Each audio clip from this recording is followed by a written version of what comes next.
안녕하세요. 유익하고 알찬 농업, 농촌 소식을 전하는 농정 매거진 김수정 아나운서입니다. 어느덧 한 해의 마지막 달 12월이 찾아왔습니다. 들판의 바람은 한층 더 매서워졌지만 한 해를 보내는 농부들의 마음은 뿌듯함으로 가득한 시기죠. 수확을 마친 밭에는 겨울을 나기 위한 정리가 이어지고 축사와 시설하우스에서는 혹한 대비가 한창일 텐데요. 특히 난방관리, 동파 예방, 병해충 월동관리처럼 겨울철에 꼭 챙겨야 할 일들이 많아지는 때기도 합니다. 그래서 12월에 놓치지 말아야 할 농업정책과 최신 농업기술까지 오늘도 농업인 여러분께 꼭 필요한 정보와 소식들을 준비했습니다. 따뜻한 겨울 햇살처럼 농업인에게 힘이 되는 농정 매거진 지금 시작합니다. 김치 캐비지 세계 표준 규격 준비 완료. 3, 2, 1. 김치 캐비지 이제 김치의 표준 배추 규격. 한국인이라면 이맘때쯤 꼭 하는 연례 행사가 있죠. 바로 김장인데요. 김장은 겨울을 나기 위한 가장 중요한 준비이자 이웃과 가족이 함께 모여 정을 나누는 시간입니다. 올해도 김장을 하며 배추 한 포기의 소중함을 느끼실 텐데요. 최근 이 배추와 관련해서 의미 있는 변화가 생겼습니다. 국제식품규격위원회에서 김치의 주 원료인 배추의 명칭에 김치 캐비지, 우리말로 김치배추라는 표현이 공식적으로 추가된 건데요. 이제 김치에 쓰이는 배추를 전 세계가 동일한 이름으로 부르게 되는 기준이 마련된 셈입니다. 사실 그동안 국제식품규격위원회가 김치의 주 원료인 배추를 차이니즈 캐비지로 규정했기 때문에 해외에서 한국산 김치를 구입한 외국인이 제품 포장에 기록된 제품명을 본 뒤 왜 정작 배추는 중국 것을 사용하느냐며 의아해하는 일이 자주 벌어지곤 했는데요. 이에 정부는 김치의 종주국인 한국이 이런 수모를 겪을 수 없다고 판단, 각국을 상대로 설득에 들어갔습니다. 이 과정에서 각종 문헌, 연구 성과 등을 바탕으로 김치는 한국의 문화와 전통이 결합된 음식인 만큼 배추를 김치 캐비지라고 부르는 게 옳다는 점을 강조했죠. 이 같은 정부의 노력은 각국의 전폭적인 지지를 끌어냈고 최근 열린 제48차 국제식품규격위원회 총회에서 김치의 주 원료인 배추 명칭에 김치 캐비지를 추가로 등재하는 성과를 거두게 됐습니다. 이번 성과로 김치 종주국으로서의 위상을 강화하고 국내산 김치의 고유성과 차별성을 알릴 뿐 아니라 앞으로 김치와 김치용 배추의 브랜드화를 돕는 데 기여할 수 있게 됐는데요. 해외 시장에서도 한국산 김치와 배추를 소개하기가 이전보다 쉬워지겠죠.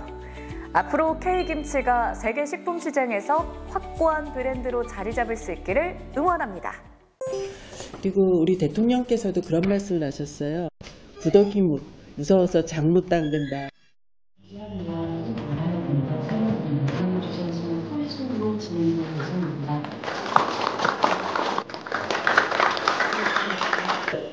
화두의 분야 중에서 두 번째 분야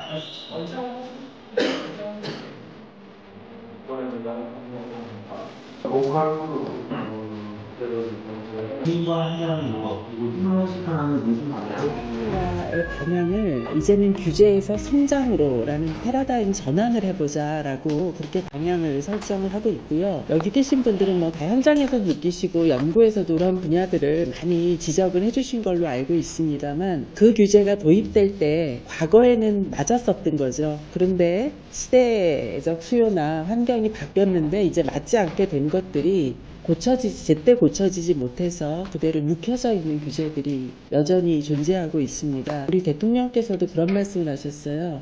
구더기 무서워서 장 못 닦는다. 이런 상황이 벌어지면 안 되지 않겠냐라는 이야기를 하셨거든요. 근데 이게 어찌 보면 행정 편의주의로 도입된 규제일 수 있습니다. 구더기를 피하려고 그냥 장을 아예 담그지 말자 이래버린 규제들도 사실은 있습니다. 그래서 오랜 시간 그런 묵었던 규제들이 있고요. 저는 그렇게 생각합니다. 현장에서 체감할 수 있는 현장 체감형 규제 합리화가 돼야 되고 속도를 또 내야 되는 우리 농식품부에서는 오늘 오신 분들의 고견을 듣고 저희들이 이런 가치 속에서 잘 방안을 만들어서 우선은 현장에서 체감할 수 있게 작은 것이라도 신속하게 속도를 내서 규제 합리화를 하겠다라는 게 이제 첫 번째 저희가 각오하고 있는 바입니다. 이 중에 우리가 거미줄 규제라는 말을 하는데 이거는 저희가 부처 간의 협업을 통해서 최대한 거미줄 규제를 좀 걷어낼 수 있도록 그렇게 노력을 하겠다라는 그런 방향성도 아울러 말씀을 드리겠습니다. 오늘 논의하게 될 게 54개 신규과제 중심인데요.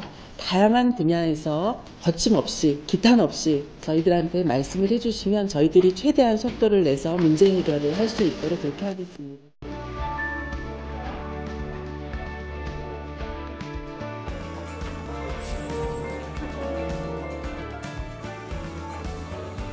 귀한 시간 내주신 참석자 여러분께 감사의 말씀 드립니다. 제8회 국민과 함께하는 농식품 정책 콘서트 시작하겠습니다.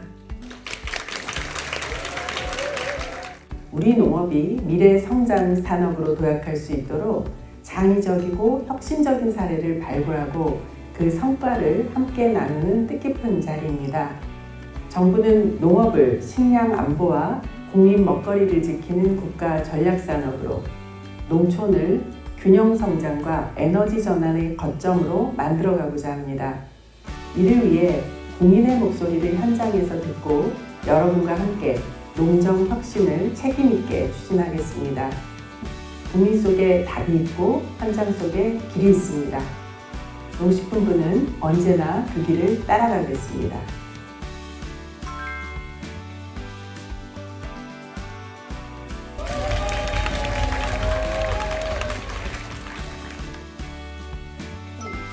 실적을 달성했으며 30%를 밑돌았던 것에 비해서 상당히 많이 증가한 것을 볼 수 있습니다. 2025년이 마무리되고 있지만 농작물 재해보험은 계속해서 판매가 이루어진다. 9개 품목의 대상 지역을 전국으로 확대 운영해 국민이 민원 처리를 편리하게 25년 6월 여러분들이 자주 쓰시는 농협, 우리은행과 같은 은행과 연계해서 공공건설 현장은 어떨까요?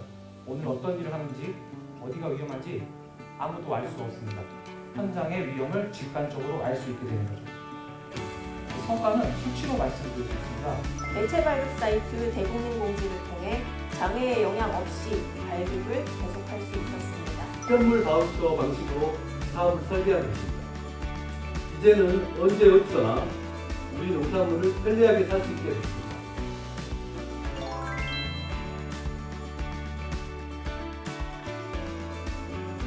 최우수상 축하드립니다. 농업 이지입니다. 농식품 정책 콘서트 최우수상 4세대 농업 정보화 추진단 김지은. 네, 여러분 큰 박수 부탁드립니다.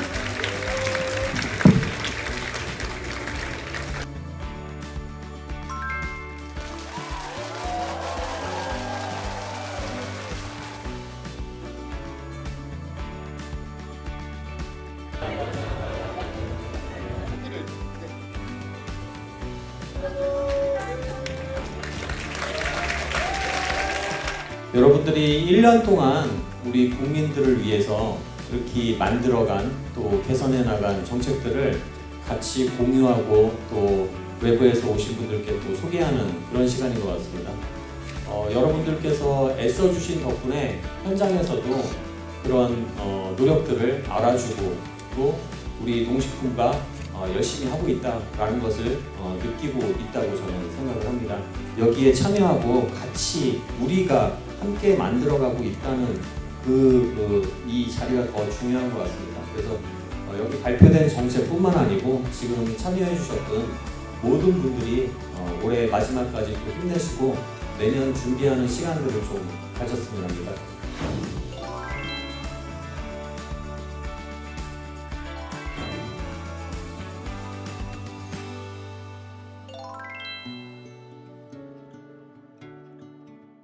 올 한 해 여러 정책이 쏟아졌지만 농업인 여러분께 가장 와닿는 건 결국 무엇이 실제로 달라지는가겠죠.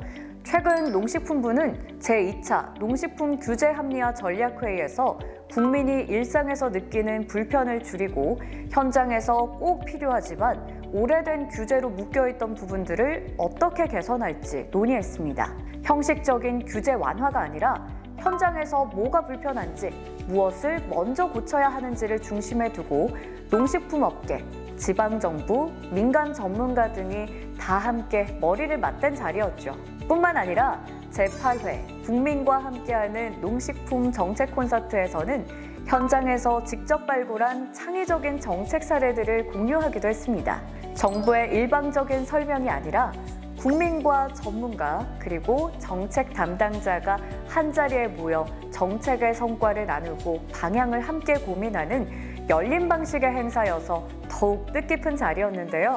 이처럼 농업 정책의 출발점을 농업 현장에 두고 규제를 고칠 때도 새로운 정책을 발굴할 때도 실제 농업인이 체감할 수 있어야 한다는 원칙이 점점 강화되고 있습니다. 현장에서 답을 찾고 농업인에게 도움이 되는 변화부터 차근차근 만들어 나가겠다는 농식품부의 약속. 정책의 설명보다 변화로 느껴지는 그날을 기대해 보겠습니다. 새로운 걸 시도한다는 건 언제나 두렵습니다. 하지만 누군가의 작은 용기가 또 누군가의 따뜻한 손길이 그 두려움을 희망으로 바꾸었습니다. 전국 73명의 멘토와 124명의 멘티. 스마트 축산이라는 새로운 길 위에서 서로의 꿈을 키워갔습니다.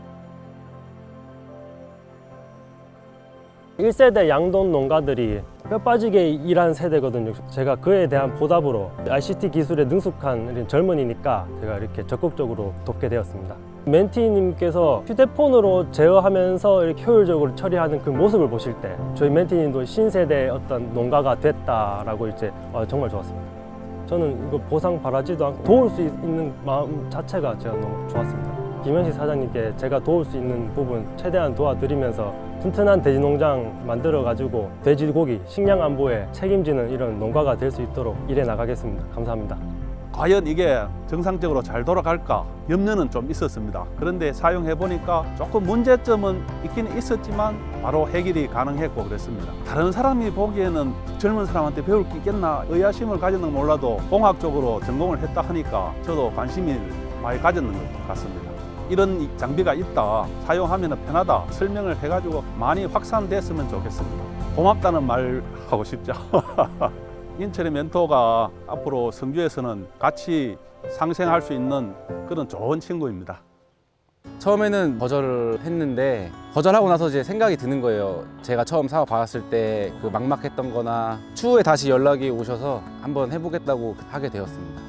스마트 장비 받은 게 사료 배합기인데 그 장비를 활용해서 할 수 있는 게 사료를 배합하는 거여서 원료의 특징 같은 거 주로 이제 제가 멘토링을 해줬던 것 같습니다. 이 친구가 열정이 있고 뭐 하려고 하는 의지가 보여서 보상을 바라고 막 한다기보다는 이 친구한테 좀 도움이 되고 싶다라는 생각으로 진행했던 것 같고 그러면서 뭐 지금은 뭐 사석에서 만날 정도로 이제 발전이 되었습니다. 지금은. 멘티 친구가 멘토가 되어서 그 뒤에 이 사업을 하는 친구들한테도 도움을 주고 사업이 발전해 나갔으면 좋겠습니다. 형 동생 사이로 계속 지냈으면 좋겠고 연말에 시간 맞춰서 한번 보자 소고기 살게 지내야 내가. 스마트 축산 사업 자체가 장비 가격 같은 거를 좀 부담이 있는데 어느 정도의 지원이 또 있고 융자 사업도 있고 하다 보니까 재정적으로나 이런 거에 많은 도움이 된다 생각이 돼서 하게 되었습니다. 배합기를 도입을 할 때 배합비라든지 이런 거를 공유를 하는 게 되게 기술적인 부분이고 숨기고 싶어 하는 부분이라고 생각을 하는데 서스럼 없이 오픈해 주시고 딱 맞춰가지고 운영을 하는 게 좋겠다. 이런 것까지 짚어주시는 게 감사하구나 라는 거를 많이 느꼈습니다. 이제 멘토님에게 많이 배워서 추후에 제가 멘티를 넘어서 멘토가 될 수 있는 수준이 된다면 기꺼이 누군가를 위해서 도와주고 멘토링을 진행할 의향이 있으니 도움을 받은 만큼 누군가에게 도움을 줄 수 있는 사람이 되고 싶습니다. ICT 장비를 사용하면서 느꼈던 부분들을 저희 2세들 청년들한테 알려줄 수 있는 계기가 있었으면 좋겠다는 생각을 해서 참여했습니다.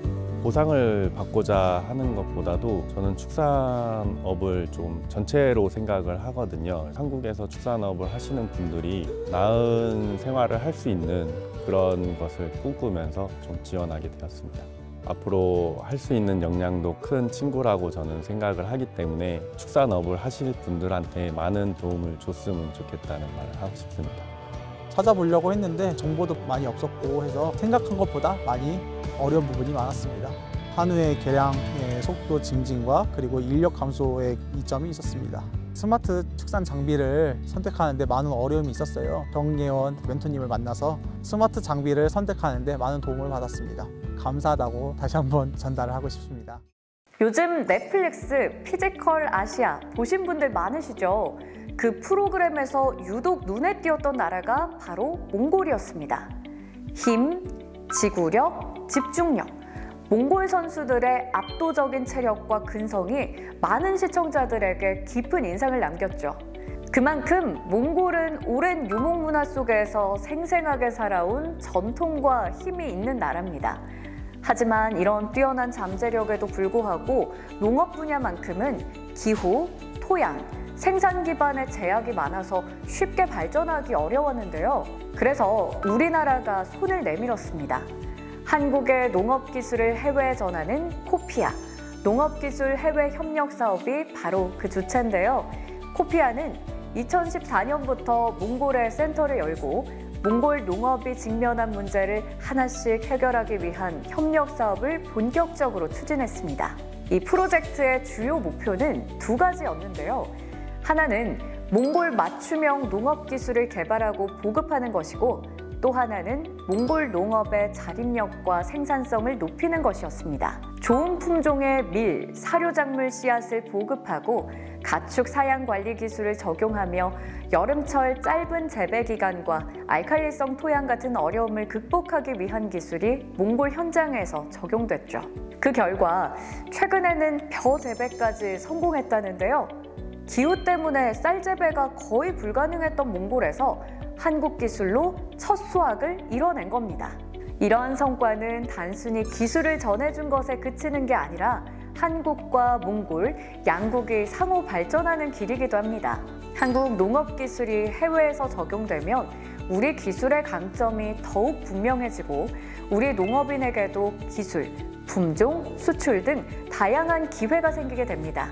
뿐만 아니라 이 과정 속에서 얻은 지식, 노하우는 우리 농업 발전의 밑거름이 될 수 있는데요. 국내뿐 아니라 해외에서도 빛을 발하고 있는 한국의 농업 기술, 그 이야기 함께 보시죠.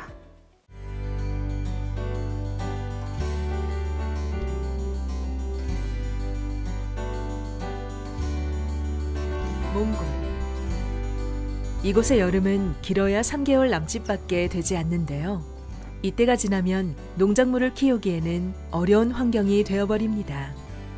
몽골은 이제 기후적으로 보면 사계절이 분명히 있지만 봄과 가을은 매우 짧아요. 여름의 그 기상의 상태에 따라서 가축이 그 다음에 그 겨울을 알 수 있는 중요한 시기가 됩니다. 그래서 여기에 맞는 농업 기술이 매우 필요한 것 같아요. 겨울이 오면 가축은 사료 없이는 버틸 수 없게 됩니다.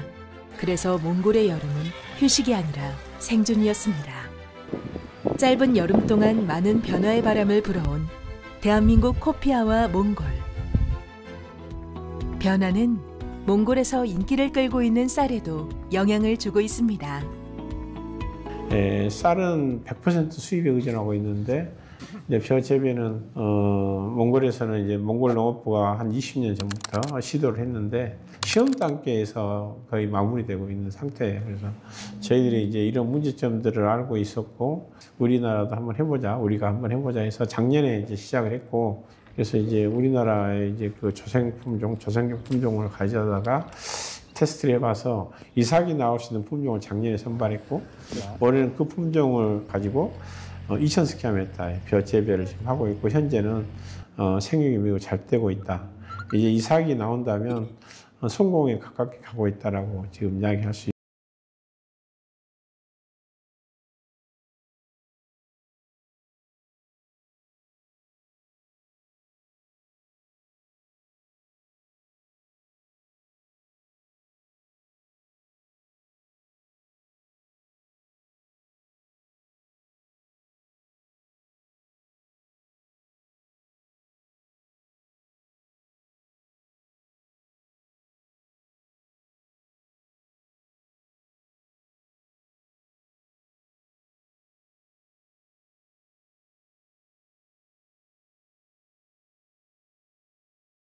교육, 품종 개량 이 세 가지가 하나로 이어질 때 비로소 몽골의 축산과 농업은 생존에서 지속 가능성으로 도약할 수 있게 될 것입니다.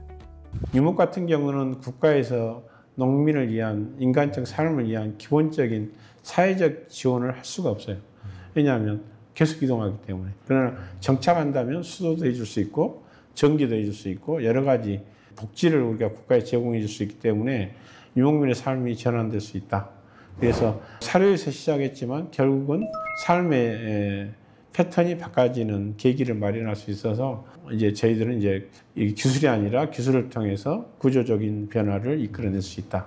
이렇게 이야기할 수 있습니다. 농가 혼자만 될 게 아니고 이제 협동조합 조직으로 가야 되기 때문에 여러 기관들 간에 지방정부, 국가정부, 산업체가 연계해서 가야 되고 그 연계를 하기 위해서는 또 한국의 지원도 필요한데 한국의 지원도 기관별로 나눌 게 아니라 한국이란 이름으로 같은 곳에 다른 역할로서 지원을 해준다면 효과가 있다. 그래서 13개 기관을 한꺼번에 우리가 MOU를 추진했습니다.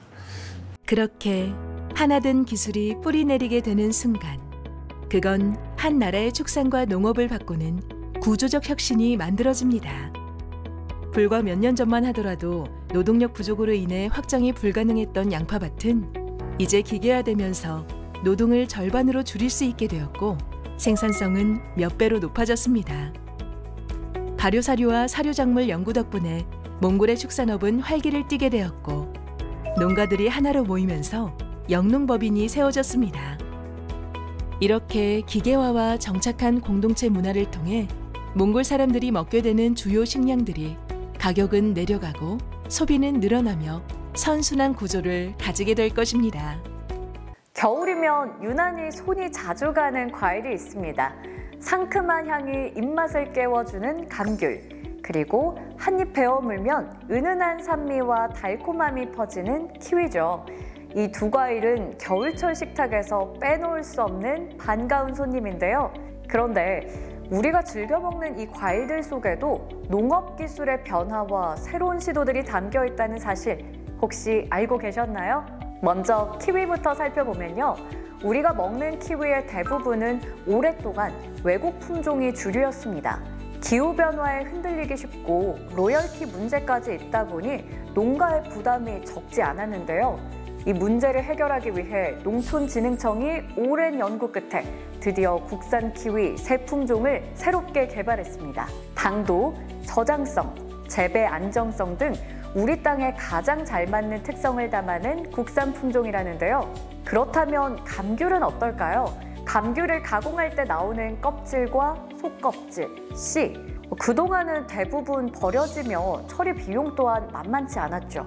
이에 농촌진흥청은 이 부산물에서 사료, 비료, 기능성 소재로 쓸 수 있는 유용 성분을 뽑아내 다시 자원으로 돌리는 자원 순환 기술을 개발했습니다. 버려지던 감귤 부산물이 농가의 부담을 줄이고 환경을 지키는 새로운 자원으로 재탄생될 길이 열린 셈입니다. 이렇듯 품종을 개선하고 버려지던 자원을 다시 살려내는 노력들이 결국은 농가의 부담을 덜고 우리 식탁에 더 안전하고 건강한 농산물을 올리는 토대가 될 텐데요.